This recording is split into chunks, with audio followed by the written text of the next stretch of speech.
काठमाडौँको भिड अत्याधुनिक जीवनशैली बीच एउटा पवित्र स्थान लुकेको छ। आस्था, इतिहास, रहस्य हजारौं वर्षदेखि जीवित रहेका छन्। यो हो मत्स्य नारायण, एउटा यस्तो मन्दिर जहाँ भक्तजनहरू केवल दर्शन गर्न मात्र होइन, आत्मिक शान्ति खोज्न आउँछन्।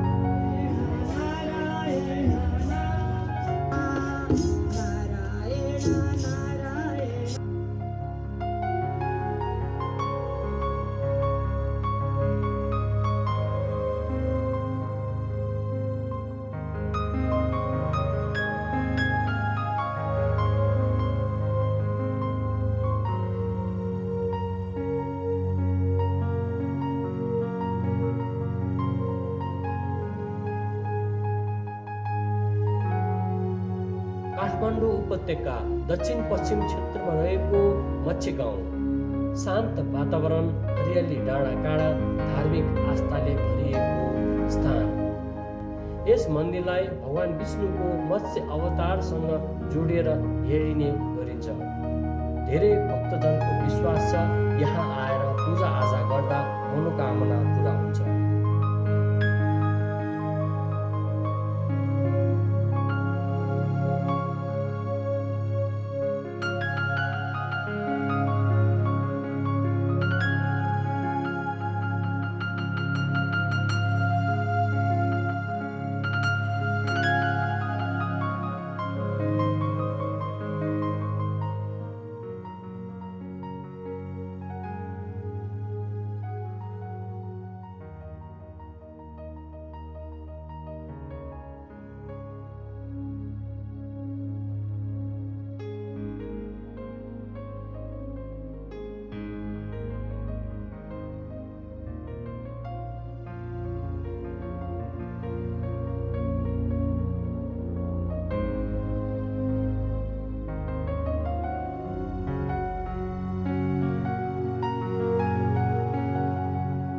हिन्दू धर्म अनुसार संसारलाई बचाउन भगवान विष्णुले विभिन्न अवतार लिनुभयो।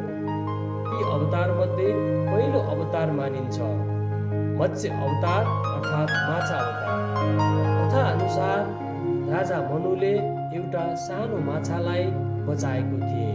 त्यो माछा दिन प्रतिदिन ठुलो हुँदै गयो। पछि थाहा भयो त्यो साधारण माछा थिएन, स्वयं विष्णु भगवान थिए। यही विश्वास र धार्मिक कथासँग जोडिएको छ मत्स्य नारायण मन्दिर।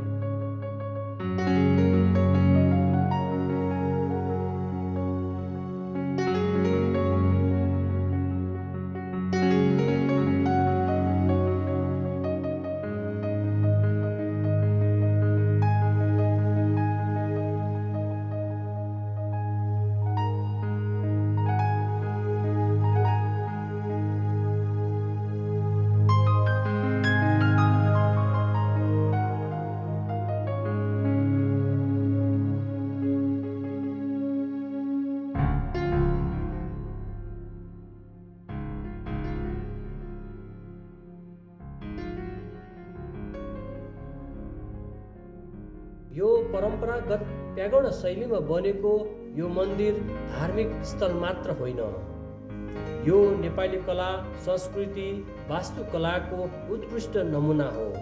काठमा कुदिएको आकृति, पुरानो ढुङ्गा मूर्ति र शान्त वातावरणले यहाँ आउने जो कोहीलाई पनि आकर्षक गर्दछ।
हरेक बिहानदेखि यहाँ भक्तजनको भिड लाग्न थाल्दछ।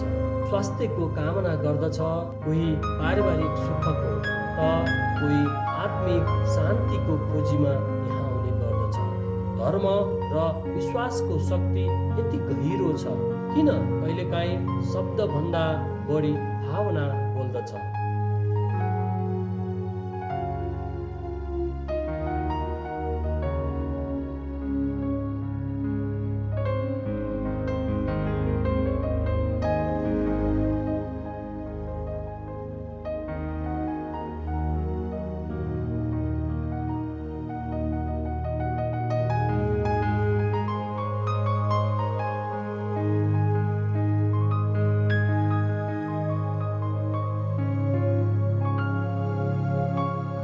विशेष गरी पुरुषोत्तम मासको समयमा यहाँ विशाल मेला लाग्ने गर्दछ। नेपालको विभिन्न ठाउँबाट मात्र होइन, भारतको विभिन्न स्थानबाट पनि भक्तजनहरू यहाँ आउने गर्दछ। यहाँको सांस्कृतिक सामाजिकको पनि उत्तिकै महत्त्व रहेको छ।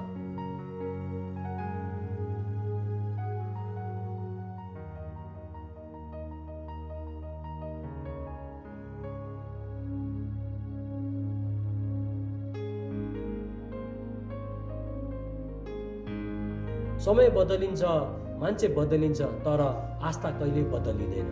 मत्स्यनारायण मन्दिर केवल मन्दिर मात्र होइन, यो नेपाली समाजको विश्वास, सांस्कृतिक आध्यात्मिकताको जीवित प्रतीक हो।